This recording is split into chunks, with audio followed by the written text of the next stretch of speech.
회사를 가는 일이 도살장에 끌려가는 것 같은 기분이 들 때, 차라리 차에 치여서 입원을 하면 그래도 회사는 안 갈 수 있겠지? 저는 결국에 그 회사를 나오고 더 잘 됐거든요. 내 윗사람을 한번 봐보세요. 여러분들은 불경력이 될 가능성이 다분합니다.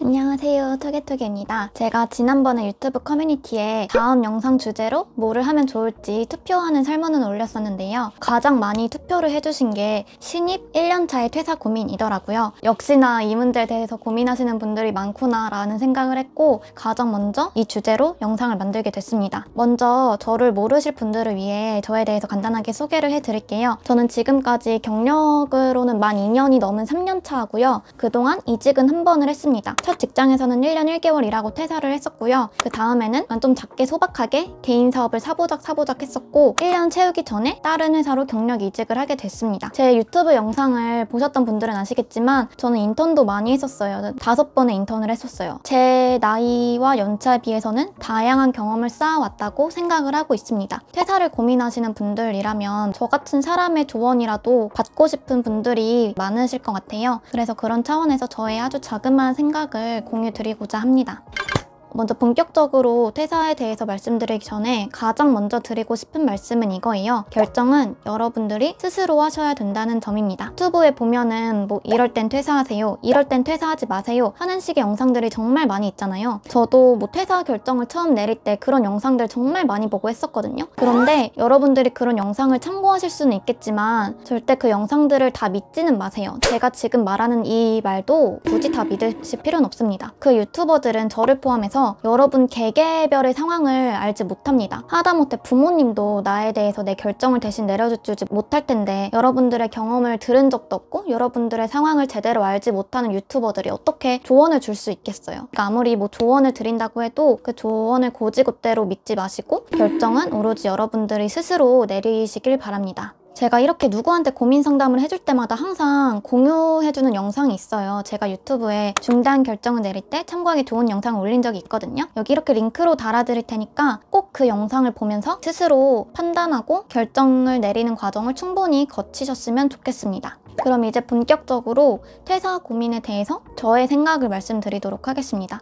일단 퇴사를 하기에 가장 이상적인 사유가 있습니다. 가장 이상적인 이직 타이밍이라고도 할 수 있죠. 이건 뭐냐면 내가 이 회사에서 하려던 일은 다 했고 목표도 다 이뤘어. 커리어적으로 새로운 걸 하기엔 한계가 있을 때, 한마디로 커리어를 위한 이직을 하는 것이 가장 베스트입니다. 처음 이 회사에 들어왔을 때 생각했던 문제점들, 뭔가 개선할 여지들, 그런 것들을 이미 다 실행해봐서 더 이상 내가 이 회사에서 새로 기여할 수 있는 것이 없다, 새로 또 도전할 만한 것이 없다 라고 할 때 이직을 하는 것이 가장 베스트입니다. 그 정도가 된 게 보통 한 3년차 정도라고 하죠. 1년차에는 그러기가 힘들죠. 어느 회사든 일단 1년은 들어가서 일을 해봐야, 이렇게 한 사이클은 돌려봐야 여기 회사에서 예산 쓰는 법도 알고 뭔가 회사 돌아가는 프로세스를 제대로 이해할 텐데, 근무 경력 1년 이하 신입은 사실 인턴과 역할이 크게 다를 게 별로 없어요. 내가 주도적으로 뭘 기획해서 해보는 것도 기회가 많이 없고, 예산을 사용하는 법에 대해서도 아직은 조금 미숙하고, 이직을 할 때도 뭔가 나의 성과나 역량이라고 어필할 만한 점이 별로 없기 때문에 직장 생활을 내가 해봤다 라는 것 말고는 크게 어필을 할 점이 없습니다. 그래서 사실 이렇게 가장 이상적인 이직 타이밍, 퇴사 타이밍을 고려를 한다면 신입이나 1년차에는 퇴사가 불가능하죠. 회사에서 뭔가 제대로 해본 게 없으니까. 그런데 그럼에도 불구하고 신입이나 1년차가 퇴사를 해야 되는 경우들이 몇 가지 있습니다. 제가 생각하는 거는 크게 2가지인데요. 먼저 첫 번째, 가장 큰 사유로는 내가 이 회사를 다니는 것이 마음의 병이 들 정도로 정말 괴로울 때, 그럴 때는 저는 충분히 퇴사 고민을 해봐도 된다, 해봐야 한다 라고 생각을 합니다. 뭔가 저 사람 조금 힘들어 보이는데 좀 쉬는 게 나을 것 같은데 싶어도 본인은 자신이 그만큼 힘든 상태인지 모르는 경우가 많은 것 같아요. 그 힘든 감정에 너무 익숙해져 있고 그 회사 내부에 경직된 조직 분위기에 뭔가 절여져 있어서, 쉽게 말해서 가스라이팅을 당해 있어서 내가 힘든데도 내가 얼마나 힘든지 힘든지 눈치채지 못하고 다른 사람들도 이 정도는 힘들어 하겠지, 내가 조금 찡찡대는 거겠지 라고 생각하시는 분들이 많은 것 같아요. 그런데 제 생각에는 그 정도로 우울하고 마음에도 병이 올 정도면 퇴사를 하는 게 맞다고 생각이 들거든요. 아무리 돈이 중요하고 직장 생활을 하는 게 중요하다고 해도 내 목숨, 나의 건강보다 더 중요한 건 없다고 생각을 해요. 지금은 그냥 단순히 뭐 매일 눈물이 나고 힘든 정도라고 생각할 수도 있겠지만 계속 그 상태에서 버티다 보면 더 나아지는 게 아니라 극단적인 선택까지도 할 수 있을 거라고 생각이 들거든요. 그렇게 될 바에는 차라리 일을 포기하는 게 더 낫다고 생각을 해요. 그럼 내가 지금 얼마나 힘든 상태인지 눈치챌 수 있는 방법이 뭐가 있을까? 내가 힘든 상태가 정말 퇴사를 할 만큼 힘든 상태가 맞을까? 이게 천편일률적으로 다 적용되는 기준이라고 할 순 없지만 회사를 가는 일이 도살장에 끌려가는 것 같은 기분이 들 때, 출퇴근을 하면서 차가 지나다니는 것을 보면서 차라리 차에 치였으면 좋겠다는 생각이 들 때, 차라리 차에 치여서 입원을 하면 그래도 회사는 안 갈 수 있겠지? 하는 생각이 들 때, 어디서 들었는데 이 정도면 정말 우울증이 심한 상태라고 하더라고요. 저도 실제로 첫 직장 다니면서 그런 생각 많이 했었고,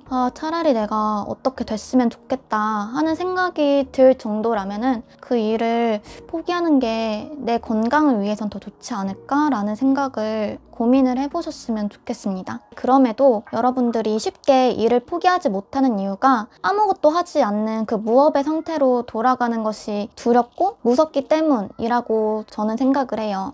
흔히 이런 말들 많이 하잖아요. 뭐 도망친 곳에 낙원은 없다. 절대로 생퇴사하지 말아라. 무조건 환승이직해야 된다. 이런 조언들 많이 하잖아요. 생퇴사를 해본 제 입장에서 말씀을 드려보자면 생각보다 무업의 상태가 인터넷에서 사람들이 겁을 주는 것만큼 그렇게 무섭거나 두려운 상태는 아니었던 것 같아요. 회사가 가장 안전하다라고 하는 분들이 많은데 그런 말을 듣다 보면 뭔가 내가 퇴사하면 세상이 끝날 것 같은 느낌이 들잖아요. 근데 막상 퇴사를 해도 내 인생은 끝나지 않습니다. 생각보다 저의 일상은 아주 데일리하게 아주 정상적으로 흘러가거든요. 물론 제 경험을 그렇게 일반화할 수도 없고 퇴사를 한다고 해서 회사를 다닐 때 겪었던 우울증이 완치가 되는 것도 아니에요. 회사를 안 다니면 또 안 다니는 대로 또 불안함과 우울함은 여전히 남아있거든요. 하지만 제 개인적인 생각으로는 회사를 다니면서 계속 가스라이팅 당하고 뭔가 좌절감을 느끼고 우울해하는 것보다는 내 마음이 회복이 될 여지가 있다고 생각을 하거든요. 마음에 병이 있고 괴로움이 있는 상태라면은 꼭 그 일을 붙잡고 있지 않아도 되지 않을까라는 생각을 합니다. 저 역시 회사를 다니면서 퇴사 고민을 정말 많이 했었거든요. 그런데 그 퇴사하겠습니다 라는 말 한마디를 할 용기가 없어가지고 뭐 만 1년을 채우면 퇴사하자, 뭐 내가 어떻게 되면 퇴사하자, 뭐 이렇게 생각을 했었는데 한 달이 더 걸렸어요. 단순히 생각만 하는 것과 실행으로 옮기는 건 또 다른 일이더라고요. 그런데 결론적으로 봤을 때 정말 결과론적으로 말씀을 드리는 거지만 저는 결국에 그 회사를 나오고 더 잘 됐거든요. 개인 사업을 했던 게 잘 된 건 아니었지만 평생 한 번 해보기도 어려운 경험을 그래도 한 번은 해본 것 같고 새로 이직을 한 회사도 정말 저에게 잘 맞는 곳이어서 잘 다니고 있고 유튜브도 이렇게 제 개인적인 취미생활로 잘 하고 있고 결국에는 그 회사를 나온 것이 정말 저에게 아주 여러 방면에서 잘 되는 경험이었어요. 그렇다고 그 회사가 무조건 나쁜 곳이었다는 건 아니에요. 그 회사를 계속 잘 다니고 있는 제 동기들도 있기 때문에 그냥 사람마다 성취감을 얻을 수 있는 것이 다 다른 것 같아요. 저 사람한테는 이 직장이 맞을 수 있지만 나한텐 맞지 않는 곳인데 그렇게 억지로 끼워 맞추는 게 정말 힘든 일이거든요. 그래서 여러분들이 정말 마음의 병을 앓고 있다면 한 번쯤 진지하게 고민해 보는 게 좋지 않을까라고 조심스럽게 제안을 드립니다.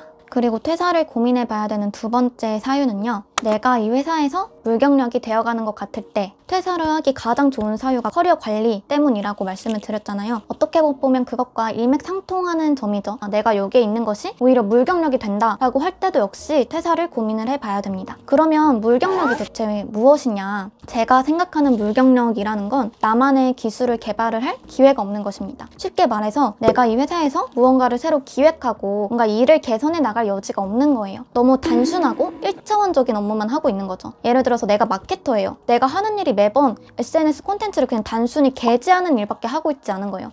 사실 이렇게 콘텐츠를 단순히 뭐 만들고 올리고 하는 업무들은 내가 아니어도 다른 사람들도 심지어는 인턴 친구들도 할 수 있는 일이거든요. 인턴 친구들을 무시하는 차원에서 드리는 말이 아니라 나의 직급이 전혀 의미가 없는 일을 하고 있다는 뜻인 거예요. 기획력을 갖춰야 되는데 그런 역량을 배울 기회가 없는 거죠. 물론 신입사원 때는 사수 아래서 일을 배우는 단계에 있다 보니까 내가 주도적으로 주도적으로 뭘 하고 기획을 하는 경험이 당연히 부족할 수밖에 없어요. 그래서 내가 물경력인가 아닌가 헷갈릴 때는 지금의 일로 판단을 내리기보다는 내 윗사람을 한번 봐보세요. 이 일을 나보다 더 많이 한 10년 된 사람과 나를 비교를 해보세요. 내가 하는 일보다 뭔가 조금 더 고도화된 업무를 하고 있나, 조금 더 고차원의 일을 하고 있나, 그 연차에만 갖출 수 있는 역량, 기술을 사용을 해서 일을 하고 있나, 아니면 그분이 하고 있는 일을 고작 1년 차인 나도 똑같이 할 수 있을 것 같은지 한번 생각을 해보시라는 거예요. 만약 그분이 하는 일이 나도 할 수 있을 것 같다, 이 일을 하는데 전혀 노하우나 기술이나 역량이랄 게 없는 것 같다, 10년 차가 되어도 지금 내가 1년 차 때 하고 있는 이 일을 계속 할 것 같다, 여러분들은 물경력이 될 가능성이 다분합니다. 이럴 때는 커리어를 위해서 이직을 한번 고민해 보시는 게 좋습니다. 물론 당장 퇴사를 결정하기 전에 시도해 볼 수 있는 방법이 여러 가지가 있겠죠. 예를 들어 우리 팀이 계속 뭔가 1차원적이고 단순 반복적인 업무만 하고 있는 것 같다면 새로운 무언가를 제시해서 기획을 해볼 수 있는 여지가 있긴 하겠죠. 그렇게 아무것도 없는 0에서 1을 만드는 그 경험이 커리어적으로도 굉장히 좋은 기회가 될 수 있거든요. 하지만 이런 건 1년차 미만 신입 단계선 거의 불가능에 가까울 만큼 힘들기도 할 뿐더러 정말 개개인에게 정권을 주고 뭔가 주도적으로 일할 수 있는 분위기의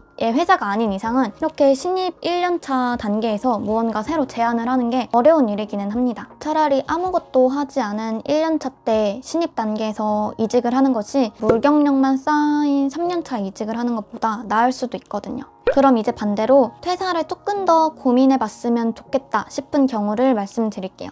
첫 번째는 너무 당연한 건데 그냥 단순히 끈기가 없어서 퇴사를 하고자 하는 경우입니다. 뭐 앞에서 말씀드린 것처럼 뭐 회사에서 엄청 큰 뭔가 문제가 있는 것도 아니고 커리어 문제가 있는 것도 아닌데 그냥 회사를 달리는 것이 질려서 새로운 데를 가고자 하는 경우, 사실 회사는 최소한 1년의 사이클을 돌려봐야 그 회사의 업을 제대로 이해를 할 수 있거든요. 첫 1년은 그렇게 회사의 업과 내 업의 한 사이클을 익히는 데 집중을 하고 그 다음으로 2, 3년 차는 새로운 걸 기획하고 실행하고 성과도 내보고 하는 경험을 해봐야 배우는 게 있고 또 성장을 하는 게 있어요. 그래야 나중에 이직할 때도 말할 게 있거든요. 그 한 사이클을 제대로 겪어보지도 않았는데 단순히 회사를 다니는 게 질렸다는 이유로 퇴사를 해버리면 정말 커리어 발전을 하기가 어렵습니다. 아무리 내가 연차가 많이 있다고 하더라도 이 회사에서 1년, 저 회사에서 1년 이렇게만 일해서 만들어진 연차라고 하면은 어느 회사에 가든 신입사원과 다를 게 없어요. 여러분들의 커리어 관리를 위해서라도 조금 더 퇴사를 고민해 보시길 바랍니다. 그리고 두 번째는요, 회사를 다닌 지 아직 만 1년이 되지 않았을 때입니다. 제가 첫 회사 다닐 때 그 회사가 저한테 진짜 안 맞아서 퇴사 생각을 회사에 다니자마자 정말 한 것 같아요. 저도 정말 많이 울고 깊은 우울감에 시달리고 그랬었는데 그렇게 많이 힘들어하고 있을 때 다른 팀 한 선임님이 저한테 해주셨던 말씀이 있어요. 어떤 일을 하든 아무리 힘들어도 한 1년은 그래도 버텨봐라. 정말 1년을 버티고 퇴사를 할 때 돼서야 보니까 선임님 말씀대로 1년을 버티길 잘했다 하는 생각이 들기는 하더라고요. 그래도 1년은 버텨보잖아요? 그러면 나 스스로에게도 되게 좀 당당하고 다른 사람들이 그것밖에 일 못했냐 라고 손가락질할 수 있는 일에 대해서도 난 단순히 힘들었다고 바로 퇴사를 결정한 게 아니라 이 회사에서 그래도 1년은 참고 버텼다. 내가 할 수 있는 노력은 한 끝에 그래도 이런 결정을 내렸다 라는 뭔가 마음에 건강한 핑계가 생기기 때문에 아직 회사를 다닌 지 3개월밖에 되지 않았다면 그래도 1년은 더 채워보는 게 어떨까 하는 생각을 합니다. 이직할 때도 이렇게 커리어를 1년 단위로 인정을 해주는 경우가 많기도 하고 퇴직금이 나오기도 하고요. 물론 1년을 버티기에도 너무 힘들 만큼 너무 힘든 상황에 처해 계시다면 그냥 커리어나 연차에 상관없이 여러분들을 지키기 위해 퇴사를 결정하는 것이 더 맞다고 생각을 합니다. 이렇게 지금까지 제가 생각하는 이상적인 퇴사의 타이밍과 퇴사를 고민해봐야 할 때, 그리고 퇴사를 미뤄봐야 할 때에 대해서 설명을 드렸는데요. 맨 앞에 설명드렸다시피 이 조언은 온전히 제 경험에만 기반해서 드리는 것입니다. 한정된 제 경험에만 빗대어서 설명을 드리는 것이기 때문에 당연히 모든 분들에게 적용을 할 수가 없고요. 저의 경험은 이랬구나 라고 참고 차원에서만 이해를 해주시고 여러분들 상황에 맞게 건강한 선택을 내리셨으면 좋겠습니다. 여러분들이 충분히 깊게 고민을 하고 내리는 결정이라면 그 결정은 그 결정 나름대로 의미가 있고 옳은 결정이 되지 않을까 싶습니다. 인생을 살아가는데 정답은 없다고 하잖아요. 오로지 책임만 있을 뿐이라고. 여러분들이 내리는 결정이 무엇이든 틀린 건 없으니까 믿고 자신감을 가지셨으면 좋겠습니다. 다음번에는 여러분들이 2순위로 투표를 해주신 직장인 퇴근 후 루틴과 할 일 추천에 대해서 말씀을 드릴 테니까요. 다음 영상도 기대해주시고 더 보고 싶은 영상이 있으시다면 댓글로도 남겨주세요. 오늘 영상이 좋으셨다면 좋아요와 구독도 눌러주시고 앞으로도 사회초년생분들을 위한 팁들을 많이 전달드리도록 하겠습니다. 오늘 영상 끝까지 봐주셔서 감사드립니다. 좋은 하루 되세요. 안녕.